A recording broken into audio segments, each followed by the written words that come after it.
Sergeant Major Elias Vance had seen enough dust to fill a desert. It clung to his uniform, settled in the creases of his skin, and coated his throat with a perpetual dryness. It was a fine, gray film that covered everything here, a physical manifestation of the decay and abandonment that war had brought to this place.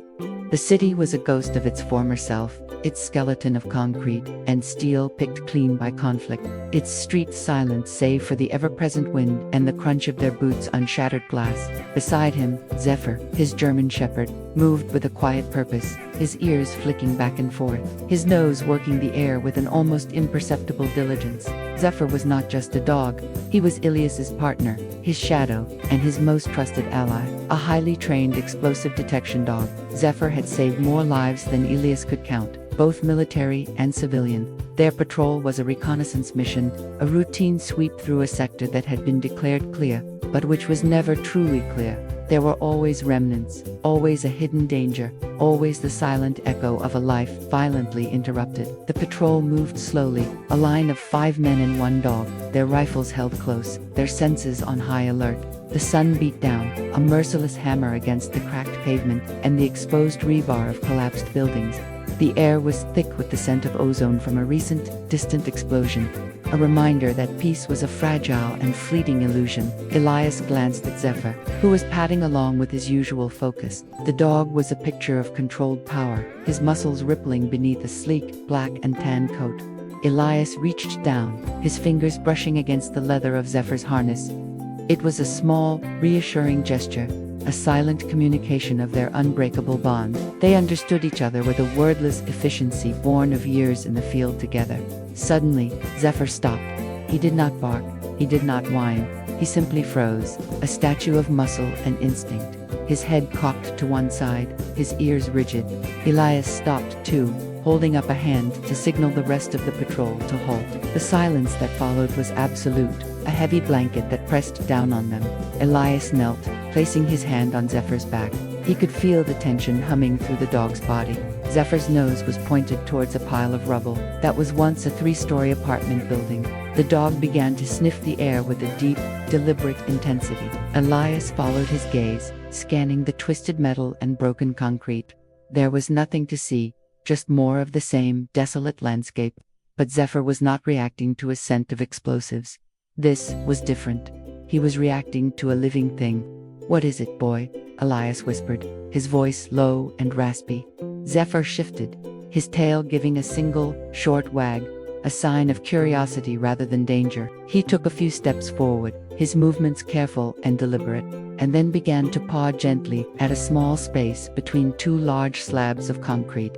He whined softly, a sound Elias had not heard him make in a very long time.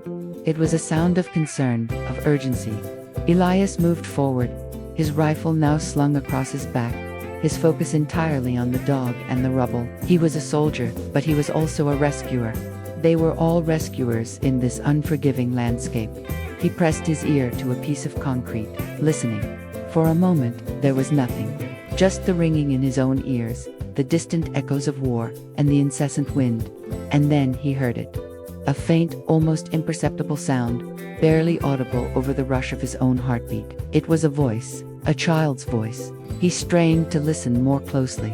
The sound was so quiet, so delicate, it was like a whisper carried on the wind itself. He could not make out the words at first. He motioned for his team to create a perimeter, to stay silent, to listen.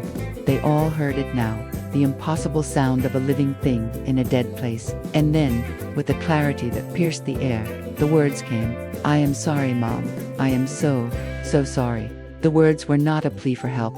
They were a whisper of grief, of apology, of a child's quiet despair. Elias felt a cold knot form in his stomach. The words, so heavy with sorrow, were a gut punch. He looked at Zephyr, whose ears were flattened against his head, his tail now drooping. The dog understood. He did not know the words, but he knew the emotion. He knew the pain in that small, fragile voice. Elias knelt, putting his face close to the crevice where Zephyr had been pawing. He spoke, his voice as gentle as he could make it. "Hello, can you hear me? We are here to help you." There was no immediate response. Elias repeated the words, his voice a steady, calm presence in the wreckage. He waited, his breath held. After a long moment, a sound came again. It was a sob, a small, rattling, heartbroken sound. "We are here," Elias said again. "My name is Elias. I have a dog with me. His name is Zephyr. We are friends. We want to help you. Can you tell us where you are?" A long silence followed, and then, a small voice, thick with tears, answered, "I am here. My leg, ... It hurts." Elias looked at the rubble, his mind racing. They could not just start pulling things away. That could cause a secondary collapse. Burying the girl completely, he needed to be methodical, careful, and precise. He motioned to his team, and they began to move tools from their packs. A pry bar, a small saw, heavy gloves. This was not a mission for haste. This was a mission for patience and care. Zephyr, his training now fully engaged, began to nose his way into the smallest of gaps, searching for the best point of entry. He was not looking for explosives now, he was looking for a way in. He barked once, a short, sharp sound, indicating a loose section of debris. Elias carefully moved a piece of twisted metal, then another. The sound of shifting rock and metal was deafening, each movement threatening to bring the entire structure down. Elias worked slowly, his hands gloved, his senses heightened. He finally created a hole big enough to peer through. He shone his small tactical light into the darkness. The beam cut through the gloom, illuminating a small cavity. And there she was. A girl, no older than 9, was huddled in the fetal position. Her face was smudged with dirt, her clothes torn and filthy. Her eyes were wide with a mix of fear and exhaustion, 2 dark pools in a sea of dust. She was holding her right arm, which was twisted at an unnatural angle. A large slab of concrete had fallen and trapped her, pinning her against the floor. But the sight that truly broke Elias's heart was not the girl herself. It was the figure beside her. A woman, her face obscured by shadows, was lying still, a part of her body also trapped under the same slab. Her hand was stretched out, almost touching the girl's. This was the source of the whisper. The girl was not pinned by the concrete. She was pinned by the emotional weight of her mother's death. Her mother had shielded her, had taken the full force of the blow, and in doing so, had saved her daughter's life. The words, "I am sorry, Mom," were a child's apology for surviving, for being a burden, for the very act of living when her mother no longer could. Elias felt a wave of profound sorrow wash over him. It was a heavy, suffocating feeling that had nothing to do with the physical weight of the rubble, and everything to do with the moral weight of the world. This was the true face of war. Not the bombs and the bullets, but the quiet, devastating tragedies of the innocent. "Do not be afraid," Elias said, his voice softer than he thought it could be. "We are going to get you out." He began the slow, agonizing process of rescue. He was an expert at this, a master of calm in a storm of chaos. He used his pry bar to carefully lift the edge of the concrete slab, inch by inch. The girl, whose name he learned was Lena, cried out in pain as the pressure was eased from her arm. Elias talked to her the entire time, his words a constant stream of encouragement, a shield against the fear. Zephyr, sensing the girl's distress, nudged his nose through the gap, a silent offer of comfort. The rescue took what felt like an eternity. With each lift of the pry bar, Elias feared the whole thing would come crashing down. He had to make every move count, to be as gentle as a surgeon, as strong as a builder. The moment the slab was lifted just enough, his teammate, a young medic named Harris, reached in and pulled Lena to safety. She was so small, so fragile. When they got her out, she was in shock, shivering uncontrollably despite the heat. Harris immediately began to treat her arm, splinting it and giving her an intravenous line. Lena's eyes were fixed on the opening, on the dark space where her mother lay. She was not a little girl anymore. She was a survivor. She was a witness to a tragedy that would forever shape her life. Elias did not hesitate. He had to go back in. The body of the mother deserved to be treated with respect, to be recovered. But there was another reason. As he had worked, he had caught a glimpse of something in the mother's hand, something she had been holding on to in her final moments. He squeezed through the opening and shone his light on the woman. She was motionless, her face still, a peaceful quietude in the violence of the moment. Her hand was closed in a tight fist. Elias gently pried her fingers open. In her palm, she was clutching a small, faded photograph. He took it. The image showed a younger woman, the mother, with a smiling, healthy child on her lap. It was Lena, her hair braided, her face bright with a joyous, uncomplicated smile. The picture was a testament to a life that had been, and a heartbreaking contrast to the life that now was. Elias felt a lump form in his throat. This small piece of paper, this relic of a better time, was all that was left of a family, a legacy. He carefully folded the photograph and tucked it into his own pocket. When he emerged from the rubble, his face was streaked with dust and silent tears. He knelt beside Lena, who was now resting under the medic's care. He looked into her eyes, which were still fixed on the rubble. "Lena," he said gently, "your mother loved you very much." He reached into his pocket and pulled out the photograph. He held it out to her.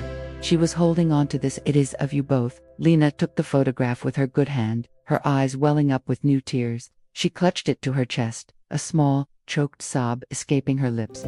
It was then that Elias realized the full weight of her words. The "I am sorry, Mom" was not just a whisper of sorrow. It was a promise, a vow to hold on to her mother's memory, to carry the weight of her love and her sacrifice. The patrol called for a medical evacuation. A helicopter came to take Lena to a field hospital. As it lifted off, Elias watched it go, the sound of the rotors drowning out the silence of the city. He turned back to the collapsed building, to the scene of the tragedy. They would recover the mother's body. They would give her a proper burial. They would do all they could to bring a small piece of dignity back to this senseless violence. But Elias was not the same. The image of the little girl, her whispered apology, and the small, faded photograph had burrowed its way deep into his soul. This was the kind of thing that stayed with you, that haunted your dreams and colored your reality. This was not a war of good and evil. It was a war of innocent and lost. The patrol moved on, their mission continued. But the air was different. The silence was heavier. The dust was no longer just dust. It was the ashes of a family. Zephyr walked a little closer to Elias, his head occasionally bumping against his leg, a silent offer of support. The dog knew. He did not need words to understand the sorrow that Elias was feeling. That night, in the quiet of his tent, Elias took out the photograph again. He looked at the two smiling faces, at the joy and the love captured in that small square of paper. He thought of Lena, her fragile arm, and her immense grief. He thought of her mother, a nameless casualty of a war that had no room for compassion. He knew that for all their training, for all their strength, they could not fight the grief. They could only bear witness to it. The memory of the girl's whisper, of her profound and heartbreaking apology, was a cross Elias would carry forever. It was a reminder that behind every blast, every rubble-strewn street, there was a human story, a life with hopes and dreams, a love that had been shattered. It was a reminder that they were not just soldiers. They were witnesses to the endless tragedies of a world at war. And in that quiet, desolate place, under the merciless stars, Elias and Zephyr, a soldier and his dog, understood the true cost of their duty. It was a cost that could not be measured in bullets or bombs, but in the quiet, heartbreaking whispers of a child apologizing for being alive. They would carry that weight, and they would do their best to honor it. They were not just a soldier and his canine. They were protectors of a memory, of a hope that one day, no child would ever have to say those words again.